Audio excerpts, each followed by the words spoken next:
प्रदेश के मुख्यमंत्री योगी आदित्यनाथ की अध्यक्षता में संपन्न हुई कैबिनेट की बैठक में आज कई फैसले लिए गए, जिनमें मुख्य फैसला गन्ना किसानों को लेकर रहा। सरकार द्वारा गन्ना मूल्य घोषित जो 20 रुपये प्रति क्विंटल घोषित किया है। सरकार द्वारा गन्ना मूल्य घोषित करते ही प्रदेश के जो किसान संगठन हैं वो कहीं ना कहीं नजर आ रहे हैं और सरकार के खिलाफ लामबंद होते नजर आ रहे हैं। चाहे भारतीय किसान यूनियन हो, भारतीय किसान संघ हो, भारतीय किसान वर्मा गुट हो। इसी संबंध में हमारे साथ जो वर्मा गुट के अध्यक्ष हैं भगत सिंह वर्मा, हम उनसे बात करते हैं कि सरकार के जो गन्ना मूल्य घोषित किया गया है उसको किस हिसाब से देखते हैं और क्या उनकी प्रतिक्रिया है। सरकार द्वारा 20 रुपये गन्ना मूल्य घोषित किया गया है जो अब 370 रुपये किसानों को मिलेगा, इस बारे में आपका क्या कहना है? देखिए, भाजपा की योगी सरकार ने 20 रुपये गन्ने का रेट बढ़ाकर किसानों के साथ क्रूर मजाक किया है। ये तो बहुत ही कम है। इस बार आशा थी कि सरकार निश्चित रूप से 50 रुपये क्विंटल गन्ने का रेट बढ़ाएगी, क्योंकि हरियाणा में 386 रुपये क्विंटल गन्ना बिक रहा है, पंजाब में 391 रुपये है और यहाँ 20 रुपये बढ़ाकर जो है 370 रुपये क्विंटल बैठेगा। उसमें से भी किराया काटेगी सरकार। जबकि शुगर कंट्रोल ऑर्डर 1966 के अनुसार जिन चीनी मिलों पर ब्याज बकाया है उन्हें किराया काटने का कोई अधिकार नहीं है, तो इसलिए ढुलाई किराया समाप्त होना चाहिए। तो हमें तो 10 रुपये और कम मिल रहा। अगर बात करें पश्चिम उत्तर प्रदेश की, तो पश्चिम उत्तर प्रदेश शुगर बाउल माना जाता है और यहाँ का ज़्यादातर जो व्यवसाय है वो खेती है और उसमें मुख्य रूप से गन्ना। तो गन्ने का जो भाव घोषित किया गया है 20 रुपये बढ़ाया गया, उसके अगर इतर बात करी जाए तो जो शुगर जो कोल्हू हैं बाइक, तो उनमें 450 रुपये प्रति क्विंटल गन्ना मूल्य घोषित है। घोषित क्या वो ले रहे हैं, खरीद रहे हैं गन्ने को। तो अब ऐसी स्थिति में किसानों के सामने क्या है? देखिए, किसान जो है चीनी मिलों को गन्ना देना बंद कर देंगे। हम ये कॉल करेंगे किसानों को कि कोई भी चीनी मिलों को गन्ना न दे। निश्चित रूप से 400 रुपये 430 रुपये क्विंटल तक गन्ना हमारा बिक चुका है कोल्लू करेसरों में। तो किसानों के साथ बहुत बड़ा धोखा किया है सरकार ने, और जिसका बदला निश्चित रूप से 2024 के लोकसभा चुनाव में गन्ना किसान निश्चित रूप से लेंगे।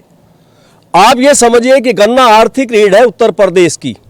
सबसे ज़्यादा सरकार गन्ने से रेवेन्यू सरकार को जाता है। यदि मैं 22-23 फाइनेंशियल ईयर की बात करूं तो 45,000 करोड़ रुपए सरकार को सीधे गन्ने से जो शराब बनी है उस पर एक्साइज ड्यूटी के रूप में राजस्व प्राप्त हुआ है। और उसके अलावा भाई जो गन्ने से चीनी बनती है चीनी मिलों में, उसके बाद सीरा बनता है और सीरे से अल्कोहल बनता है।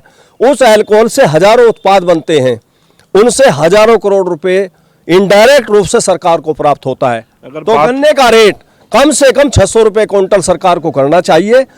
आप ये समझिए कि डॉक्टर MS स्वामीनाथन आयोग की रिपोर्ट है C2 + 50%, यानी कि सारे खर्च जोड़ते हुए उस पर 50% लाभ किसानों को दिया जाना चाहिए।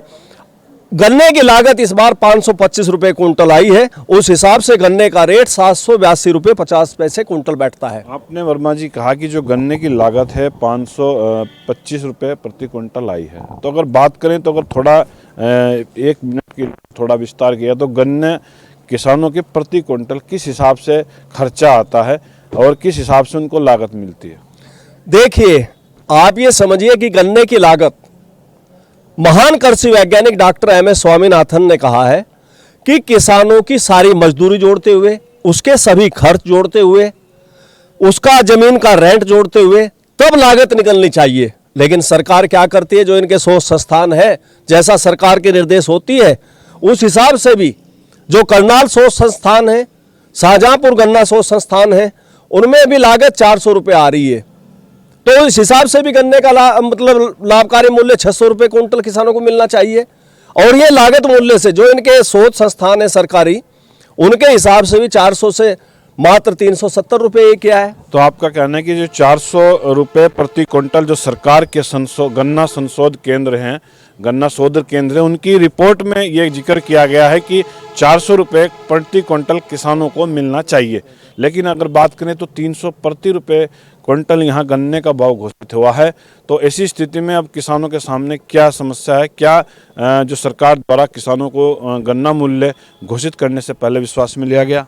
नहीं, किसी गन्ना किसानों से बात नहीं की गई, किसी गन्ना किसान नेताओं से बात नहीं की गई, किसी किसान संगठन से बुलाकर लखनऊ में बात नहीं हुई, चर्चा नहीं हुई, वरना चर्चा होनी चाहिए थी।